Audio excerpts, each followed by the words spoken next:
آپ ہمیشہ کہتے ہیں کہ میں نے 22 سال سٹرگل کیا. 22 سال آپ نے ہماری نسلوں کو نچا کے، تو آخر میں آپ نے کیا کیا؟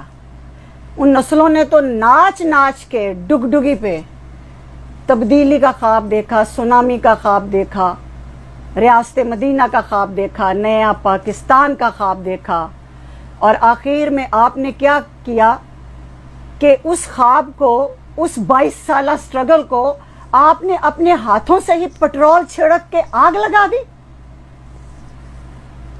ہم نے بہت گالیاں کھائی ہیں. میں نے عورت ہوتے ہوئے ایسی غلیظ اور ایجاد کی ہوئی آپ کے سوشل میڈیا سے گالیاں کھائی ہیں. جب بھی آپ کو تنقید کی، جب بھی آپ کی اصلاح کی، جب بھی آپ کو کچھ یاد دہانی کی کوشش کی، جب بھی آپ کو کوئی مشورہ دینے کی کوشش کی، لکھ کے بول کے، تو آپ کے سوشل میڈیا سیل سے ایسی گالیاں کھائیں جو زندگی میں ہم نے نہ بچپن میں کبھی پیپلز پارٹی کے دور میں دیکھی تھی، نہ ہم نے مسلم لیگ نون کے دور میں دیکھی تھی، نہ ہم نے کسی دور میں ہم نے ان کے خلاف بھی لکھا اور بولا تھا. بہت گالیاں کھائیں.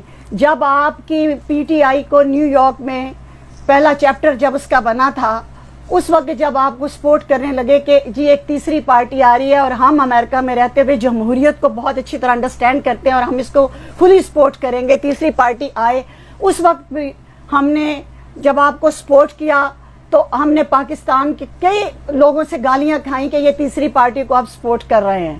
لیکن اب جب ہم آپ کی اصلاح کرنا چاہتے ہیں تو بھی ہم گالیاں کھاتے ہیں.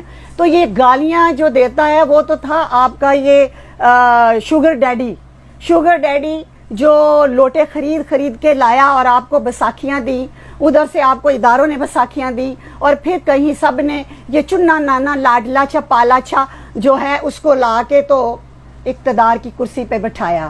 اب وہ شوگر ڈیڈی جب آپ نے اس کی کرپشن سامنے آئی تو وہ جا کے لندن میں بیٹھ گیا، امیر ترین جہانگیر ترین جس کے پیارے پہ آپ گھومتے رہے.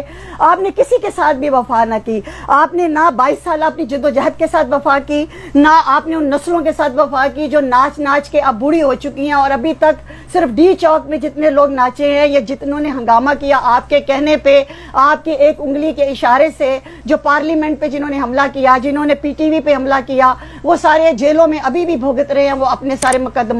اور ہم جب اصلاح کرنے آئے تو ہم کرتے رہے تو ہمیں بھی گالیاں پڑتے رہے، لیکن آپ نے ہماری نہیں سنی. آپ اس وقت ہم سے کانٹیکٹ رکھتے ہیں، اس وقت ہمارا فون اور ٹیکسٹ کا میسج کا جو آپ دیتے تھے جب آپ اپوزیشن میں تھے. جو ہی آپ وزارت عظمیٰ کی کرسی پہ بیٹھے اور پھر یہ ایک بشرا بی بی، پہلے ایک بی بی سے جان چھڑائی تھی ریحام خان، اور جس وقت وہ آئی تھی تو ہم نے اس وقت بھی کالم لکھا تھا کہ یہ کسی کی ایجنٹ ہے. اس وقت بھی ہمیں گالیاں پڑی تھی کیونکہ وہ بھابھی تھی، بعد میں وہ اس کو گالیاں پڑتی، ابھی بھی ایک بھابھی ہے تو ابھی بھی ہم گالیاں کھاتے رہے. بعد میں ان کو پھر بعد میں سمجھ آئے گی.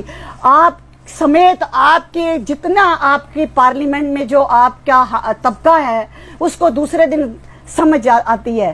تو برداشت کی ایک حد ہوتی ہے، کتنا سپورٹ کریں گے ہم، کتنی گالیاں کھائیں گے. آپ نے کرونا آیا تو یہ کہہ کے کہ میں غریب کے لیے ایک لاک ڈاؤن نہیں کر سکتا، آپ نے غریبوں کو بھی مروا دیا اور امیروں کو بھی مروا دیا. لیکن جب آپ نے چینی، آٹا، تیل، گھی، پیٹرول کی بات آتی ہے تو اس وقت آپ کو غریب یاد نہیں آتا. یہ کون سا غریب؟ آپ نے تو غربت دیکھی ہی نہیں. آپ کے تو ATM کارڈز ہیں، آپ کے تو وہ کارڈز ہیں، کبھی وہ زلفی بخاری ہوتا ہے، کبھی وہ جہانگیر ترین ہوتا ہے، کبھی وہ کچھ ہوتا ہے. اور آستین کے سانپ آپ نے شاہ محمود قریشی جیسے پالے ہوئے ہیں جو پہلے دن سے ہی وزارت عظمیٰ کا خواب دیکھ رہے ہیں، جو اپنے مرشد خانوں میں بیٹھ کے عورتوں کے بال کاٹتے ہیں، اور وہ حجام، ان کو تو بیوٹی پارلر آپ کھول دیں. اس بندے نے جو یہ سارا طبقہ جو آپ کے ارد گرد ہے، کچھ بھی سوشل میڈیا میں اب ڈھکا چھپا نہیں ہے. اب جو آپ نے ہم امریکہ میں رہتے ہیں، یہاں تیل جو ہے پانی کے بھاؤ ہے. پوری دنیا میں کرونا کی وجہ سے تیل کی قیمتیں لوگ لے کے بیچ رہے ہیں اور کوئی خریدنے والا خریدار نہیں ملتا. مڈل ایسٹ کو دیکھیں، وہ تیل کی وجہ سے دیوالیہ ہو گیا کہ ان کے خریدار نہیں ہیں. تو اب آپ کو غریب یاد نہ رہا پاکستان میں.